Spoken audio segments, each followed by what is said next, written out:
11장의 이제 후반부 내용들, 마지막 이제 몇 장의 슬라이드에서는 간략하게만 제가 몇 가지 개념들만 소개하고 마무리하면 좋을 것 같습니다. 우선 첫 번째 이제 협조적 행위 혹은 우리가 그걸 담합이라고 부르는데요. 과점 기업들의 협조는 사실 담합이죠. 담합에는 크게 첫 번째 명시적 담합과 그 tacit collusion이라고 해서 두 번째는 암묵적 담합이 있습니다. 명시적 담합 혹은 이제 이걸 우리가 카르텔이라고 부르기도 하죠.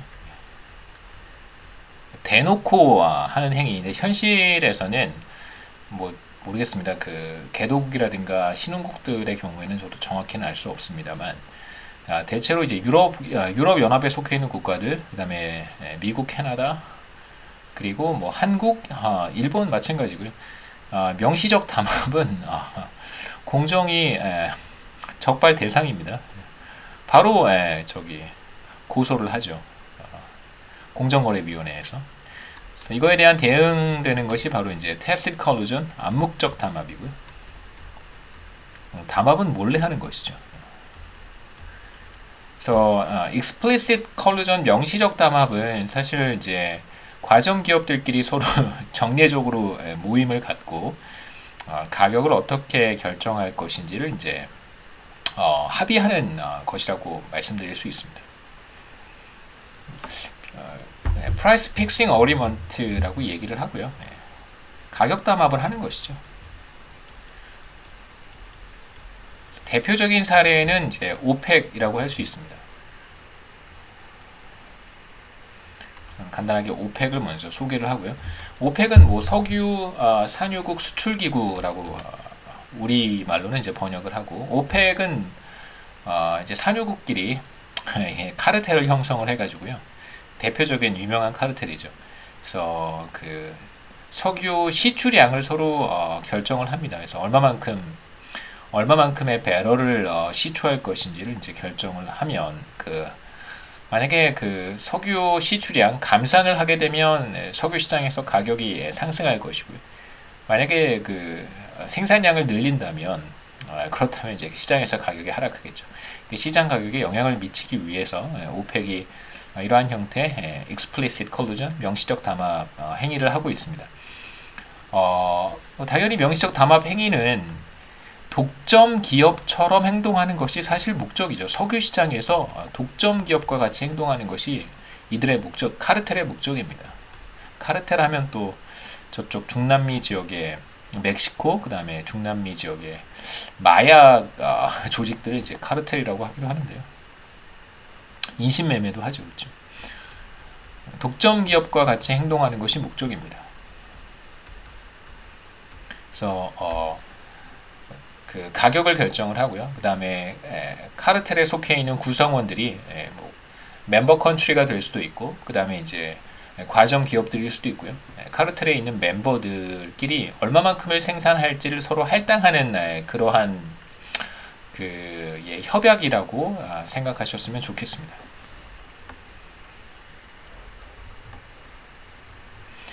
그 다음에 이제 현실에서 많이 관찰되는 사례는 암묵적 담합, tacit collusion이겠죠.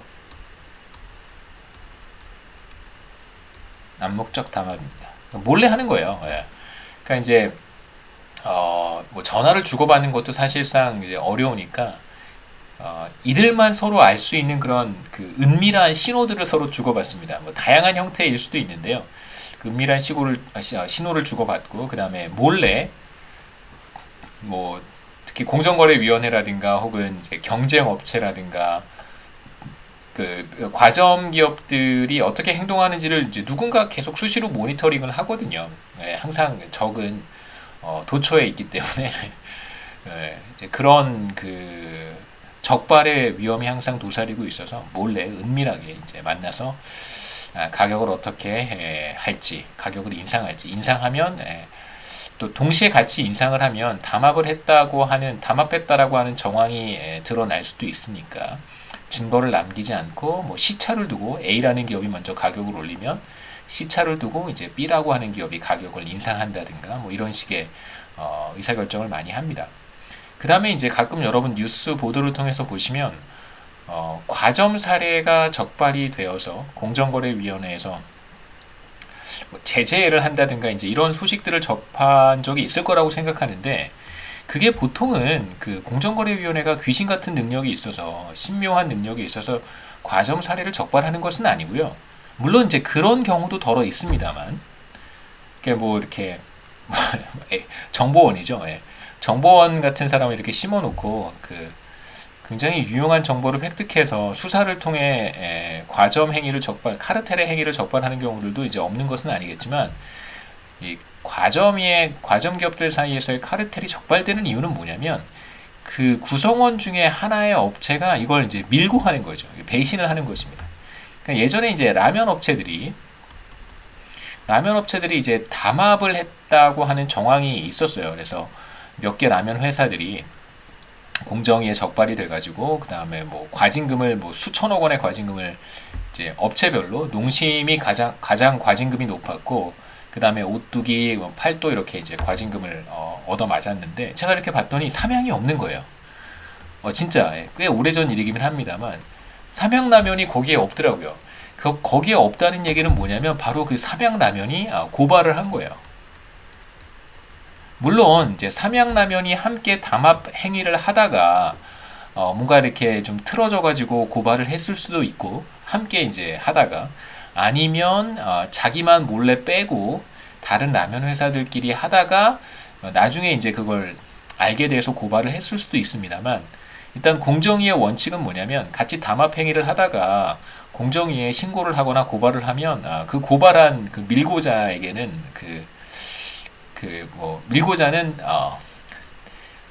책임을 묻지 않겠다, 면책 뭐 이런 조항이 있습니다. 그래서 뭐 여러 가지 가능성이 있겠지만 저는 개인적인 심증은 그렇습니다. 또 삼양에서 고발할 수도 있겠죠, 저를. 심증은 삼양도 같이 들어갔는데 아마도 배신을 했을 때 얻을 수 있는 이득이 더 크다고 생각해서 배신을 한 것이 아닌가 라고 생각을 합니다. 그냥 여러분 그냥 제 생각이라고 생각하시고요. 그냥 듣고 잊어버리셨으면 좋겠습니다. 그 다음에 이제 이 과정 지워야죠. 삼양 또 요즘 기업들이 조심해야 됩니다. 그 다음에 이제 뭐 어떤 경우든 간에 이제 밀고자는 나올 수 있고요. 내부 고발자는 항상 나올 수 있으니까, 뭐 이렇게 정직한 행위라든가 그 덕을 쌓는 그런 행위가 아니기 때문에 그 시장에서의 지배력을 독점과 같이 장악하는 것이 목적이어서, 그렇게 되면 이제 문제는 그 배신을 한 그 멤버를 어떻게 다룰 것인가. 그러니까 대표적으로 많이 사용하는 그 방법은 tit for tat입니다. tit for tat은 눈에는 눈, 이에는 이. 이에는 이 전략이고요. 그래서 그대로 당한 만큼 갚아준다라고 하는 전략을 이제 많이 사용을 합니다. 근데 이건 아까 제가 말씀드렸듯이 리피티드 게임에서 많이 사용하는 전략이에요. 그러니까 tit for tat은 그러니까 제가 배신을 하면 처벌하고, 이런 식의 이제 그 응징은 비슷한 게임이 계속해서 반복될 때 가능한 거거든요. 그러니까 원샷 게임처럼 한 번 하고 끝나면 뭐 그 티포테이시라고 하는 게 어떤 의미가 있겠어요. 응징을 하기도 어려울 뿐만 아니라 응징을 해서 얻을 수 있는 게 뭐가 있겠습니까? 원샷 게임에서. 리피티드 게임에서 이제 나오는 일종의 퍼니시먼트, 그 처벌 혹은 뭐 보복의 수단이라고 생각하셨으면 좋겠습니다. 그 다음에 이제 뭐 게스 스테이션의 example을 한번 읽어보시면 어떤 식으로 tit for tat이 작동하는지 보실 수 있을 거라고 생각하고요. 이제 11장까지 우리가 왔는데 완전 경쟁 시장부터 시작해서 독점, 그 다음에 독점적 경쟁 시장, 과점까지 크게 4개의 마켓 스트럭처를 살펴봤습니다. 완전 경쟁, 모노폴리, 모노폴리스틱 컴피티션, 올리가폴리까지 4개의 시장 유형을 봤는데요. 가격을 어떻게 결정하는지, 혹은 가격을 주어진 것으로 받아들이는지, 이유는 볼 수 있는지, 아니면 그 easy entry, easy exit에 따라서 이윤이 소멸되는지, 제로로 수렴하는지, 그 다음에 가격 이외에 비가격 부문에서의 경쟁이 존재하는지, 뭐 등등등 이런 것들을 간단하게 테이블 하나로 정리를 했는데요. 이제 마지막 슬라이드입니다. 여기에서는 시장 구조 크게 네 가지로 구분을 했고, 완전 경쟁, 독점적 경쟁, 과점, 모나폴리 순서대로 이제 정리를 했고요. 기업의 개수는 뭐 당연히 처음 두 개의 시장은 기업의 개수가 많고, 올리가폴리는 소수, 모나폴리는 하나. 그 다음에 제품의 특성은 당연히 완전 경쟁은 그 동질적인 제품이어야 됩니다. 여기선 스탠더다이즈드 아니면 호모지너스한 제품이어야 하고요. 반대로 독점적 경쟁 시장은 차별화된 제품, 올리가폴리는 뭐 크게 중요하지 않습니다. 독점 기업은 뭐 당연히 별 의미가 없고요. 그럼 뭐 누구와 차별될 필요도 없을 전기 한전에서 제공하는 전기가 뭐 누구와 차별될 필요도 없을 뿐만 아니라 누구와 같을 필요도 없겠죠. 그냥 전기는 독점 기업이 공급하는 거니까 유니크하다고 생각하시면 됩니다. 가격의 경우에는 완전 경쟁 시장은 프라이스 테이커, 모노폴리스틱 컴피티션은 모노폴리스틱 컴피티션, 그 다음에 올리가폴리, 독점은 가격 결정권을 갖겠죠. 프라이스 세터라고 할 수 있습니다.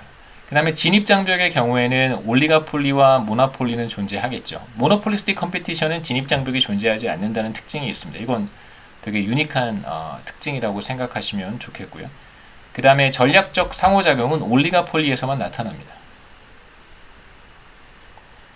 그 다음에 의사결정 같은 경우에는 올리가폴리를 제외하고는 다 마지널 코스트가 마지널 랩이랑 같아지는 점에서 이윤 극대화 산출량을 결정을 하겠죠. 그래서 이것도 올리가폴리만 구별되는 특징이 있습니다. 그 다음에 단기에는 그 누구도 이윤을 볼 수 있고 그 누구도 손실을 볼 수 있습니다. 이건 이제 단기에는 기본적으로 진입이 불가능하기 때문에 크게 뭐 신경 쓸 필요는 없을 것 같고요.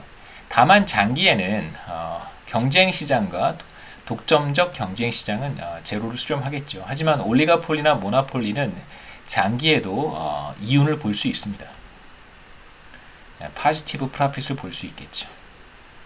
기본적으로 과점 같은 경우에는 뭐 큰 의미는 없겠습니다만 사실 이건 별 의미는 없기는 해요. 과점 같은 경우에는. 그 다음에 뭐 애드버타이징 같은 경우에도 완전 경쟁 시장에서의 애드버타이징은 의미가 없죠. 뭘 애드버타이징 하겠어요. 다 똑같은 제품을 경쟁 시장에서 판매하기 때문에 사실 애드버타이징 자체가 별 의미가 없고, 애드버타이징이 의미가 있는 것은 사실 이제 모노폴리스틱 컴피티션이겠죠. 그 다음에 올리가폴리도 똑같은 제품을 판매하고 있다면, 뭐 거스나 필립 같이 뭐 기름의 퀄리티가 다르지 않다고 한다면 굳이 뭐 거스와 필립 물론 뭐 광고를 할 수도 있겠습니다만 이건 좀 큰 의미는 없어요. 이거 광고가 중요하냐 중요하지 않느냐를 이야기할 만한 그런 뭐 큰 의미는 없는 것 같습니다. 그래서 여기에서는 이제 모노폴리스틱 컴피티션 같은 경우에는 이제 애드버타이징이 의미가 있고요. 보시면 대체로 중요한 개념들이 모노폴리스틱 컴피티션은 진입장벽이 존재하느냐, 이지 엔트리, 이지 엑시트다 이런 게 중요한 특징일 것이고, 그 다음에 전략적 상호작용은 전략적 관계, 눈치 게임은 올리가폴리에서 발생하고요. 그 다음에 마지널 코스트, 마지널 레비뉴를 통한 의사결정이 올리가폴리에서는 나타나지 않죠. 우리는 게임 이론으로 접근을 합니다. 이게 중요한 특징이고요. 그래서 애드버타이징 관련해서는 모노폴리스틱 컴피티션에서 의미가 있겠죠. 차별화된 제품을 생산해서 판매하니까. 그 다음에 마지막으로 장기에 이윤을 보는 시장은 모노폴리다 이렇게 얘기할 수 있겠죠. 그래서 여기까지가 11장의 내용이고요. 12장, 13장, 14장, 15장, 16장까지 스킵을 하고 원래 제가 그 경제학 원론 강의할 때 11장에서 바로 17장으로 넘어갑니다. 17장은 이제 우리가 지금까지 미시경제학 부분을 봤다면 17장부터는 경제학에서 거시경제학 부문이라고 생각하셨으면 좋겠고, 17장의 제목은 매크로에코노믹스가 도대체 무엇을 설명하는 분야인가에 대한 내용을 말씀드리도록 하겠습니다. 17장에서 첫 번째 거시경제의 목표는 무엇인지, 그러니까 거시경제라고 한다면 거시경제가 추구하는 어떤 궁극적인 목표라고 거시경제학이 될 수도 있고요.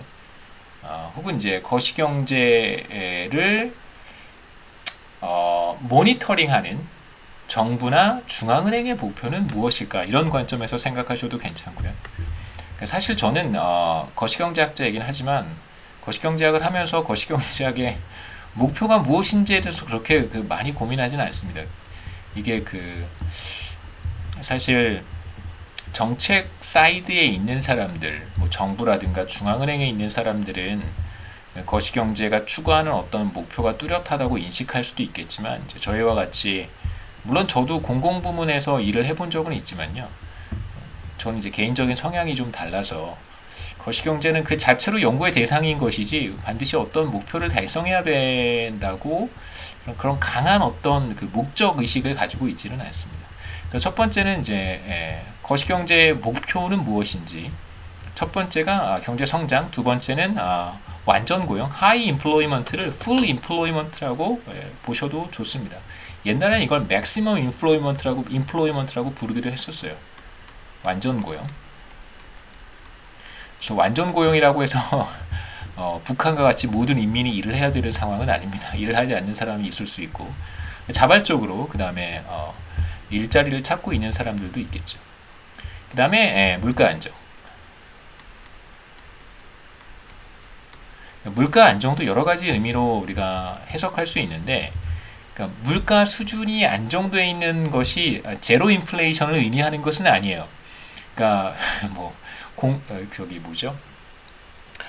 지하철 요금이라든가 버스 요금이라든가 휘발유 가격이라든가 식료품 가격이라든가 이런 것들이 일정한 상태가 이제 우리가 얘기하는 물가 안정은 사실 아니고요. 제로 인플레이션의 물가 안정은 아니고 물가 상승률이 일정한 수준에서 유지되도록 하는 것을 이제 우리가 보통 stable prices, 물가 안정이라고 합니다. 이 얘기는 나중에 기회가 되면 한국은행의 통화정책과 관련해서 한 번 더 말씀드릴 수 있으면 좋을 것 같습니다. 두 번째는 이제 거시경제학의 접근 방법, 거시경제학은 어떤 식으로 연구를 하는지 가장 중요한 것이 바로 집계라고 할 수 있습니다. aggregation. 그러니까 모두 다 그냥 뭉뚱그려 버리는 거예요. 조금 다소 무식하게.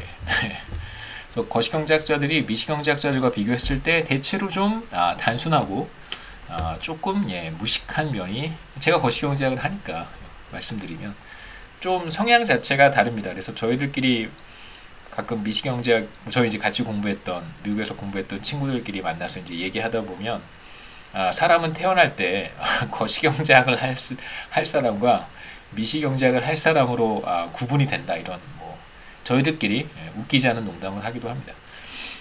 그러니까 신이 정해주는 것이죠. 미시경제학을 하는 사람과 거시경제학을 하는 사람으로 신이 정해주는 것이 아닌가 이런 농담을 하기도 합니다. 첫 번째 나머지 이야기들은 컨트로버시 여러 가지 이제 논쟁들이라든가 그 다음에 여러분 거시경제학을 공부하게 되면 나중에 어떤 커리어를 쌓을 수 있는지 이런 얘기들은 넘어가도록 하겠습니다. 거시경제학의 혹은 목표, 거시경제의 목표 혹은 중앙은행과 정부의 정책 당국의 목표 이렇게 생각하셔도 좋겠습니다. 거시경제학의 골은 무엇인지, 거시경제학은 무엇을 추구하는 것인지 반드시 이걸 추구하지는 않습니다. 말씀드렸듯이 모든 거시경제학자들이 경제 성장과 완전 고용과 물가 안정을 위해서 거시경제를 연구하지는 않습니다. 이건 정책 당국의 목표라고 생각하시는 것이 훨씬 좋습니다. 정부, 국회, 행정부라고 하면 대체로 국제적으로는 Ministry of Finance겠죠. 재무부. 또는 한국으로 하면 기획재정부. 그 다음에 중앙은행. 이들의 사실 목표가 경제성장, 완전고용, 스테이블 프라이시스라고 할 수 있고요. 사실 거시경제 학자들의 목표는 제 생각에는 좀 다른 것 같아요. 저도 거시경제를 나름 되게 진지하게 공부를 했고 지금도 되게 진지하게 공부를 하고 있지만 연구를 하고 있지만 제가 연구할 때 Economic Growth, Full Employment, Stable Prices 별로 그렇게 고민하지는 않습니다. 별로 그렇게 저한테는 중요한 문제가 저의 인플로이먼트가 중요하고 저의 샐러리 그로스가 중요하고 그쵸? 저의 인플로이먼트 스테이터스가 중요하고 그다음에 제가 구입하는 물건의 가격이 사실 중요한 것이지 정책 당국의 목표라고 생각하시는 것이 더 좋겠습니다. 동시에 이제 여러분은 한 국가의 구성원으로서 사실 거시경제를 바라볼 때 경제 성장과 완전 고용과 물가 안정이라고 하는 목표를 잘 달성하고 있는가라고 하는 관점에서 거시경제를 보시는 것도 저는 큰 도움이 된다고 생각하지는 않습니다만 그래도 다소 거시경제를 이해하는 데 도움이 된다고 생각합니다. 실제로 중앙은행 한테는 뭐 한국은행은 좀 다르겠습니다만 미국의 중앙은행은 듀얼 맨데이트라고 하는 게 있어요. 그러니까 두 가지 책무가 있는데 그 두 가지 책무 중에 하나가 full employment 그 다음에 stable price 있습니다. 이 두 가지가 중앙은행의 가장 중요한 맨데이트예요. 중앙은행이 존재하는 이유는 완전 고용과 안정적인 성장을 위한 완전 고용과 그 다음에 물가 안정이라고 할 수 있습니다.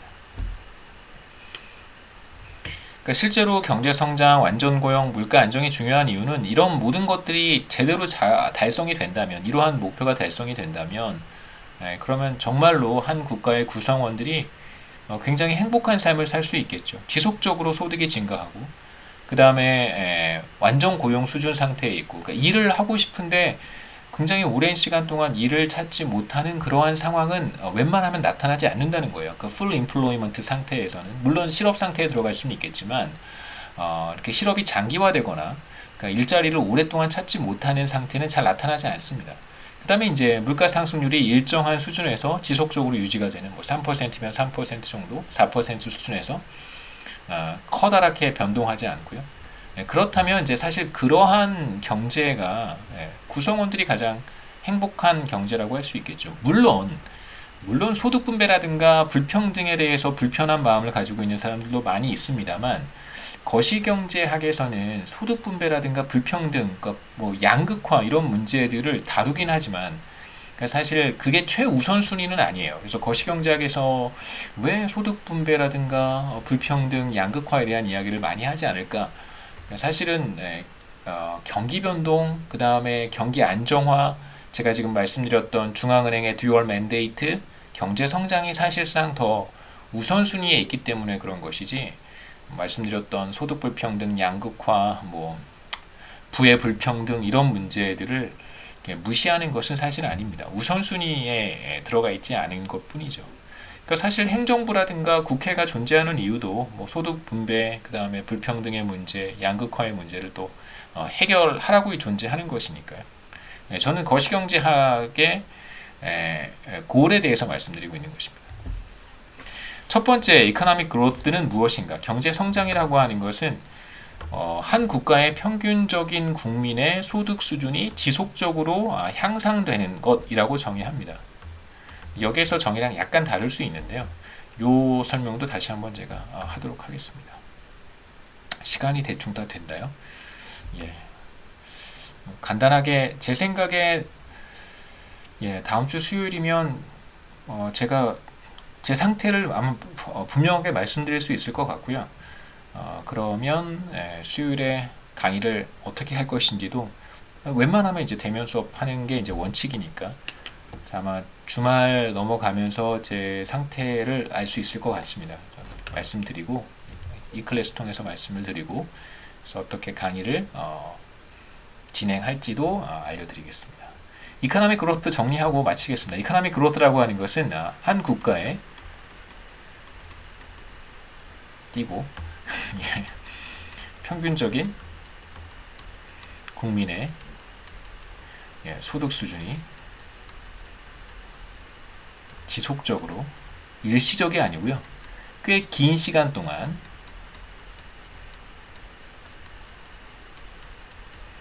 증가하는 것을 보통 우리가 경제 성장이라고 정의합니다. 네, 맞죠? 여기까지 하면 좋겠습니다.